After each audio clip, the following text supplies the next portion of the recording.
अब जो है हम एंडोमेट्रियोसिस के बारे में पढ़ेंगे। Endometriosis is basically endometrial gland and stroma outside the uterus. Uterus के बाहर अगर आपकी एंडोमेट्रियल ग्लैंड और स्ट्रोमा प्रेजेंट होता है तो उसे हम एंडोमेट्रियोसिस कहते हैं। जिसकी मोस्ट कॉमन साइट आपको याद रखने की मोस्ट कॉमन साइट होती है ओवरी। ओवरी ये मोस्ट कॉमन साइट है, followed by posterior leaf of broad ligament. Broad ligament की आपको पता है दो लीफ होती थी, एंटीरियर और पोस्टीरियर। उसकी पोस्टीरियर लीफ जो होती है सेकंड मोस्ट कॉमन साइट होती है एंडोमेट्रियोसिस के लिए, फिर followed by uterosacral ligament and pouch of Douglas. ये सारी तो आपकी पेल्विक साइट्स हो गई। अगर हम बात करते हैं एक्स्ट्रा पेल्विक साइट्स के बारे में, तो most common extra pelvic site is lungs, और लीस्ट कॉमन साइट जो होता है वो आपका स्प्लीन होता है। कई बार क्वेश्चन में आपको जो है स्कार से रिलेटेड एंडोमेट्रियोसिस भी देखने को मिलेगा, तो याद रखें कि स्कार टिश्यू से भी आपका एंडोमेट्रियोसिस जो है स्कार टिश्यू के अंदर भी प्रेजेंट हो सकता है, चाहे वो आपका पेरिनियल टीयर वाला स्कार हो या फिर एपिजियोटोमी वाला स्कार हो, दोनों के अंदर एंडोमेट्रियोसिस प्रेजेंट हो सकता है। ठीक है, अब एक्चुअल में ये एंडोमेट्रियल टिश्यू उन साइट्स पे कैसे पहुंच रहा है, एक्स्ट्रा यूटेरस वाली साइट्स पे कैसे पहुंच रहा है, उसको बताने के लिए, उसकी पैथोफिजियोलॉजी को समझाने के लिए कुछ थ्योरीज दी गई है। इसमें से मोस्ट एक्सेप्टेड थ्योरी जो है वो आपकी सैमसन्स थ्योरी है, और ये सैमसन्स थ्योरी बेस्ड है on the retrograde menstruation. Retrograde menstruation होता है जिसके कारण कुछ एंडोमेट्रियल टिश्यू जो है वो हमेशा फैलोपियन ट्यूब से बाहर मूव करते रहता है, जिसके कारण आपका एंडोमेट्रियोसिस होता है।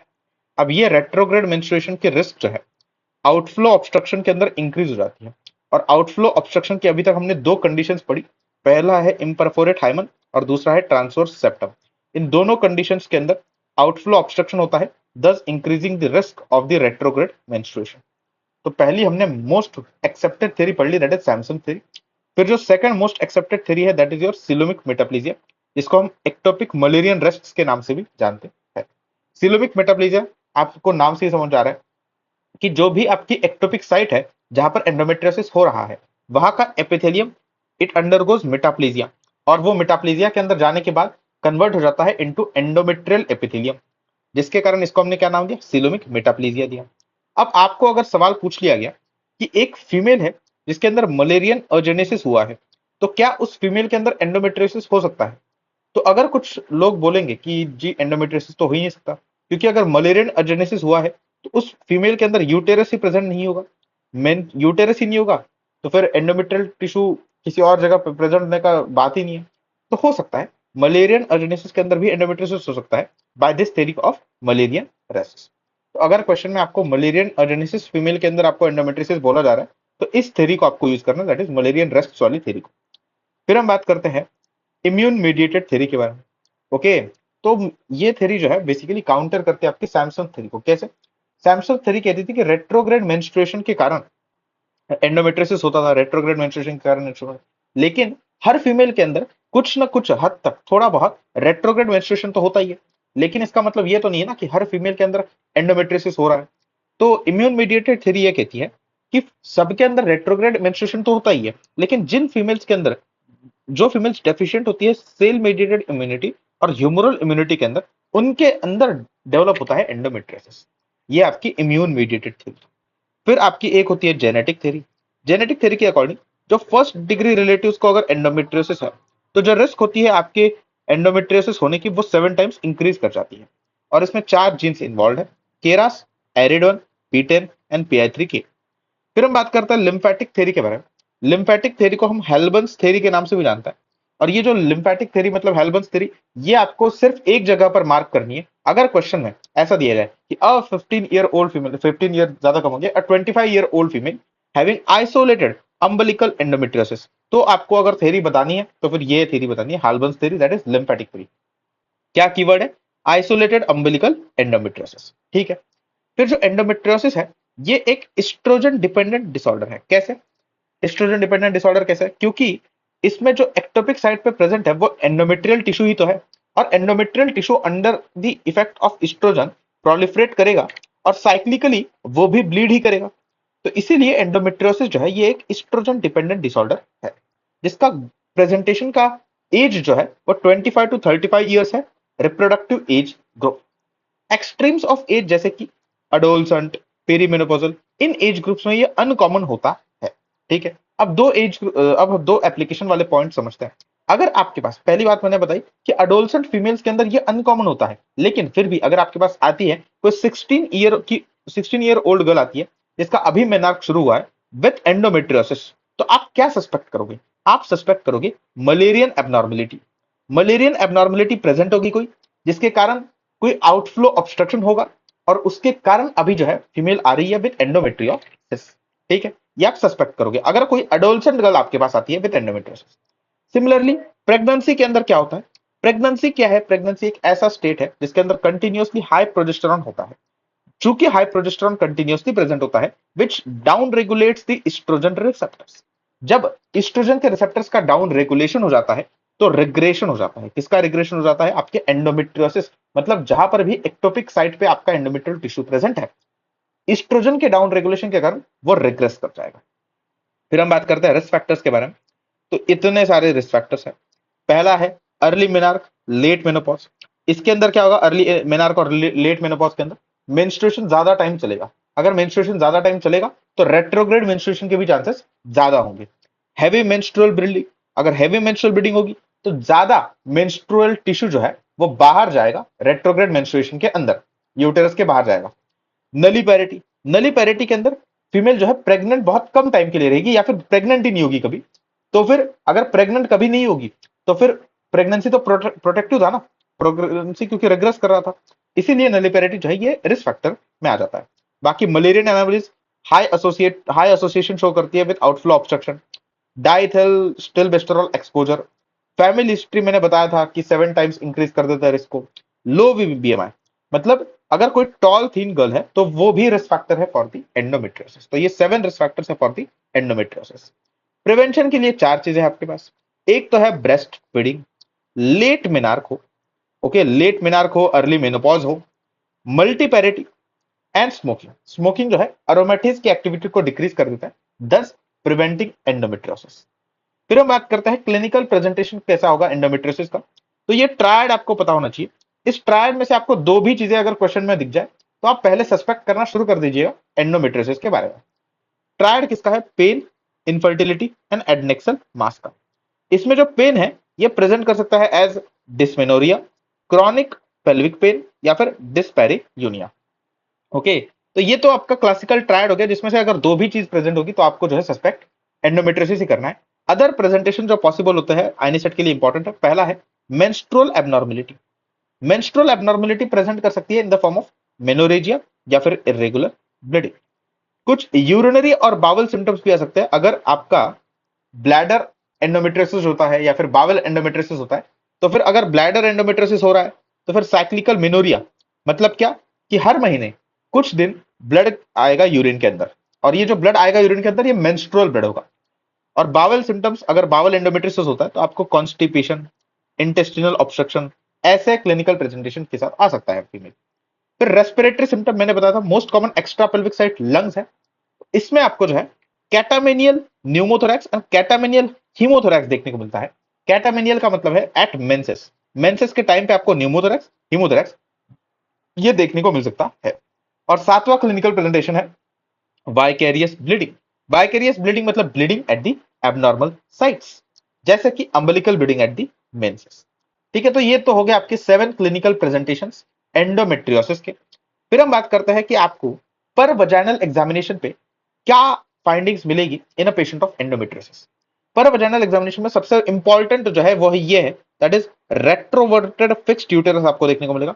क्यों देखने को मिलेगा retroverted fixed uterus? Due to adhesions, due to adhesions. Endometriosis के अंदर ब्लीडिंग हो रही है, उस ब्लीडिंग को कंट्रोल करने के लिए वहां पर इन्फ्लेमेटरी सेल्स आएंगे, उस नेक्रोसिस को कंट्रोल करने के लिए वहां पे इन्फ्लेमेटरी सेल्स आएंगे, और ये सारी हीलिंग जो होगी वो फाइब्रोसिस के थ्रू होगी, अडेजन्स के थ्रू होगी, जिसके कारण आपका यूटेरस रेट्रोवर्टेड फिक्स्ड यूटेरस बन जाएगा। साथ में जब यूटेरस आपका रेट्रोवर्टेड हो जाएगा तो सर्विक्स भी आपका डेविएटेड हो जाएगा, डेविएटेड सर्विक्स आपको देखने को मिलेगा, और आपको uterosacral ligament and pouch of Douglas के ऊपर टेंडर नोड्यूल्स देखने को मिलेंगे ऑन पर वजाइनल एग्जामिनेशन। और चौथी चीज जो देखने को मिलेगी, अडेनेक्सल मास आपको देखने को मिलेगा ऑन पर वजाइनल एग्जामिनेशन, जो कि एक्चुअल में ओविरियन सिस्ट होता है। तो ये 4 चीजें जो आपको ने पर वजाइनल एग्जामिनेशन में देखी, तो क्या अभी आपको पहले इन्वेस्टिगेशन जो हम करेंगे ट्रांसवजाइनल अल्ट्रासाउंड उसमें भी दिखेगी जी? तो हाँ, उसमें भी आपको देखने को ही मिलेगा ये चारों पर वजाइनल एग्जामिनेशन वाला फाइंडिंग। क्या क्या? पहले तो आपको नोडुलरिटी देखने को मिलेगी on uterosacral ligament and pouch of Douglas. दूसरा आपको जो है ट्रांसओजेनल अल्ट्रासाउंड के अंदर, जो कि फर्स्ट इन्वेस्टिगेशन भी होता है, इसमें आपको ओवेरियन सिस्ट देखने को मिलेगा, जो कि बेसिकली होगा आपका एंडोमेट्रियोमा जिसे हम कहते हैं, या फिर चॉकलेट सिस्ट कहते हैं। इसका यूएसजी इमेज हम देखेंगे। और रेट्रोवर्टेड यूटेरस जो है ये भी आपको देखने को मिलेगा ऑन ट्रांसओजेनल अल्ट्रासाउंड। तो ये तीन फाइंडिंग्स है जो कि सजेस्टिव होती है ऑफ एंडोमेट्रियोसिस ऑन ट्रांसओजेनल अल्ट्रासाउंड। अब हम इस एंडोमेट्रियोमा का, इस चॉकलेट सिस्ट का यूएसजी पे ट्रांसओजेनल अल्ट्रासाउंड पे कैसा इमेज दिखता है उसको देख लेता है। तो ये है आपका इमेज एंडोमेट्रियोमा का, चॉकलेट सिस्ट का। दैट इज बेसिकली कुछ इस तरीके से दिखता है। आपको क्या दिख रहा है इसमें? सिस्ट दिख रहा है। सिस्ट क्यों दिख रहा है? ब्लैक बैकग्राउंड के ऊपर होमोजेनस आपको क्या है, व्हाइट इकोज देखने को मिल रहा है। ब्लैक बैकग्राउंड के ऊपर आपको होमोजेनस व्हाइट इकोज दिख रहा है। जो ब्लैक बैकग्राउंड है वो सिस्ट है, और जो होमोजेनस व्हाइट इकोज है ये बेसिकली आपके इंटरनल इकोज है। और ये जो अपीयरेंस दे रहा है यहाँ पर ब्लैक बैकग्राउंड के ऊपर होमोजेनस इंटरनल इकोज, ये ग्राउंड ग्लास अपीयरेंस होता है। अब आपको जब एंडोमेट्रियोमा कुछ इस तरीके से दिखता है, चॉकलेट सिस्ट आपको दिखता है यूएसजी के ऊपर, इसके दो डिफरेंशियल डायग्नोसिस बनते हैं। पहला होता है एब्सेस और दूसरा होता है हिमोरेजिक सिस्ट। जो एब्सेस होता है, यहां पर आपको यूएसजी के ऊपर हेट्रोजेनस इंटरनल इकोज देखने को मिलेंगे। जैसे कि यहाँ पर होमोजेनस इंटरनल इकोज थे ना, यहाँ पर आपको एब्सेस में हेट्रोजेनस इंटरनल इकोज देखने को मिलेंगे। और हिमोरेजिक सिस्ट, इसमें भी सिस्ट होगा ब्लैक बैकग्राउंड वाला, लेकिन उस ब्लैक बैकग्राउंड के अंदर ब्लीडिंग हो रही होगी, सिस्ट के अंदर ब्लीडिंग हो रही होगी, तो आपको फिशनेट रेटिकुलर पैटर्न जो है देखने को मिलेगा ऑन रेडियोलॉजी ऑन यूएसजी। ठीक है, तो ये आपकी यूएसजी की फाइंडिंग्स में बता दी और यूएसजी की इमेज भी बता दिया।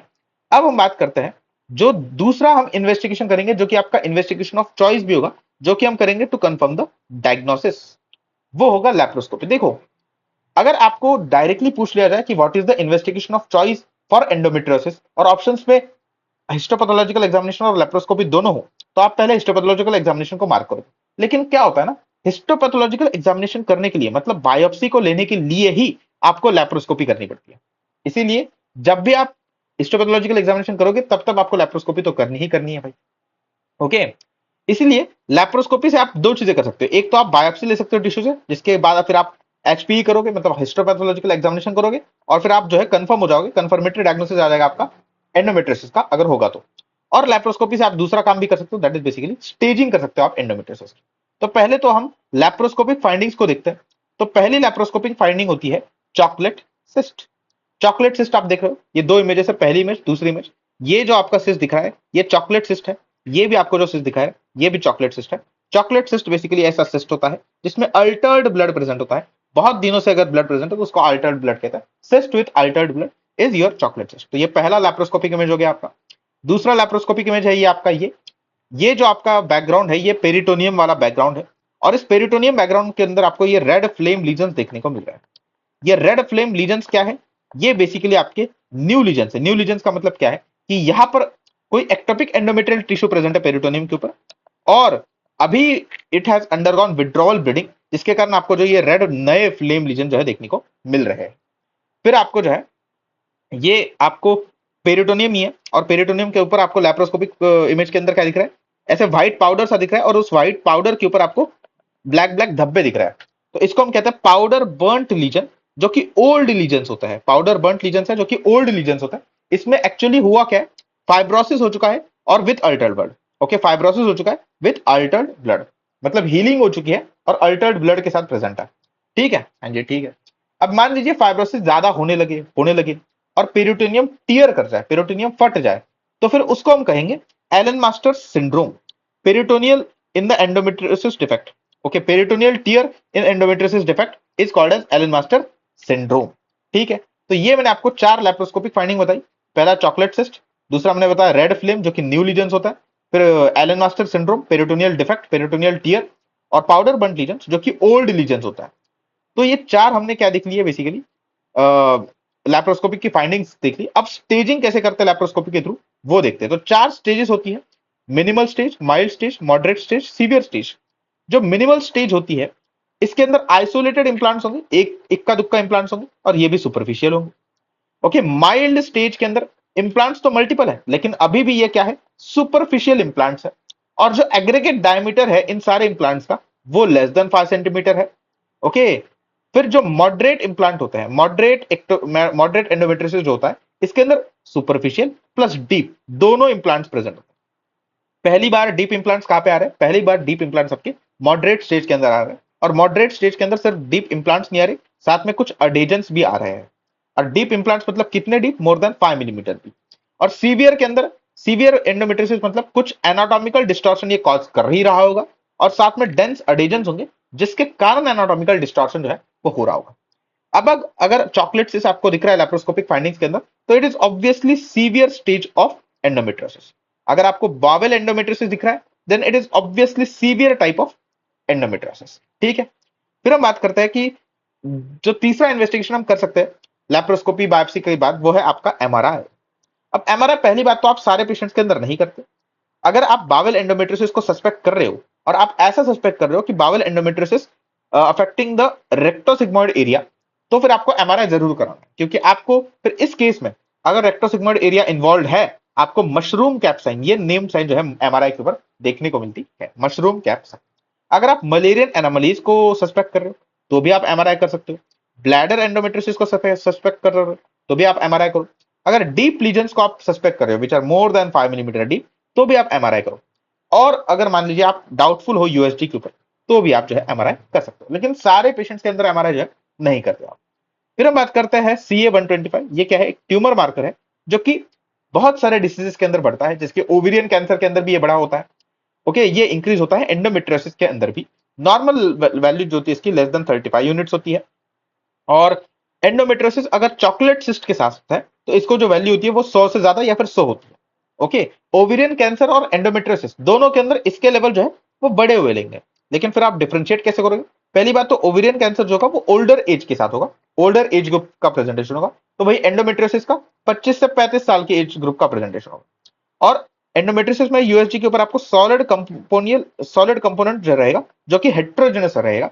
तो वही आपको एंडोमेट्रियोसिस में क्या दिख रहा था? सिस्ट दिख रहा था विथ होमोजेनस इंटरनल इकोस। ऐसे आप डिफरेंशिएट कर सकते हो ओवेरियन कैंसर और एंडोमेट्रियोसिस को। अब अगले लेक्चर में हम जो है मैनेजमेंट ऑफ एंडोमेट्रियोसिस को समझते हैं। तब तक के लिए टाटा बाय।